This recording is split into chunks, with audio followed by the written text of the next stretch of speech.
So ayan mga kalungsod, gagawa tayo ngayon ng vegetable juice. Mahilig talaga ako sa mga ganito. Hindi ako mahilig sa mga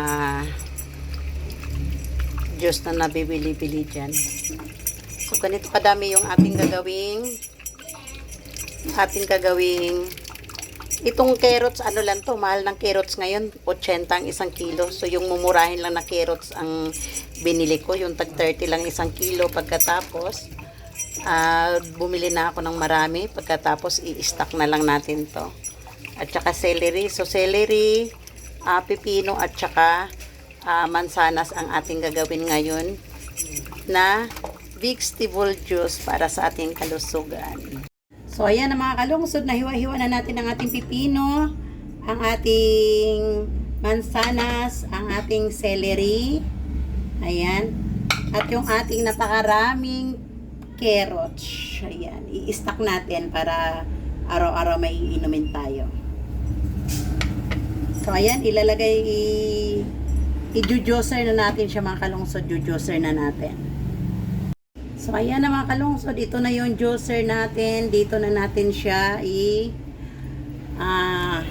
dito siya ipapasok. Ayan, dito siya ipapasok. Diyan lalabas yung juice niya, ayan, dito. Tapos yung pinakasapal niya dito siya magpupundo. So ilagay natin yung kanyang pang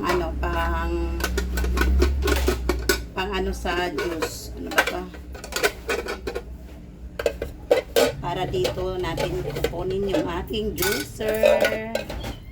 Yung ating juice.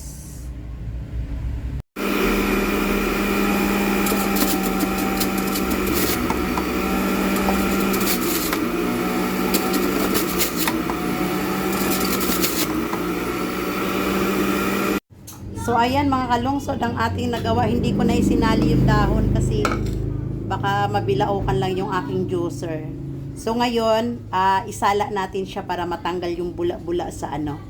Okay na siya, puro na siya juice. Kasi lang isasala ka pa siya para walang sagabal sa pag-inom.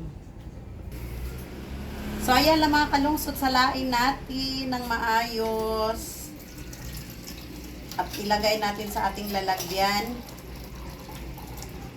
Kayo mga kalungsod, kung anong bit yung gawing juicer, kung anong gawin yung juice, nasa sa inyo yan kung anong combination ang gusto nyo.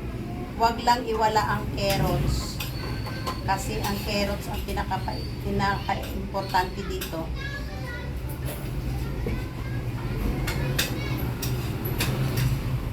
Dito ko siya ilalagay para ilagay ko sa ref.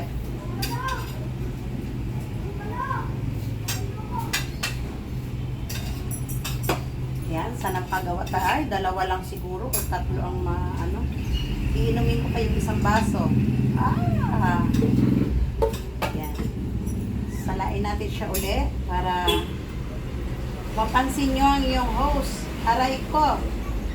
Sobra na ang pawis.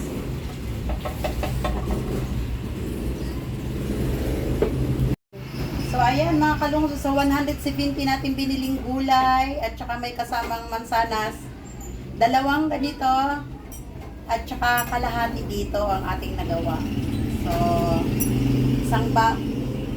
bali isang araw, dalawang araw, tatlong araw natin siyang iinumin sa 170 pesos.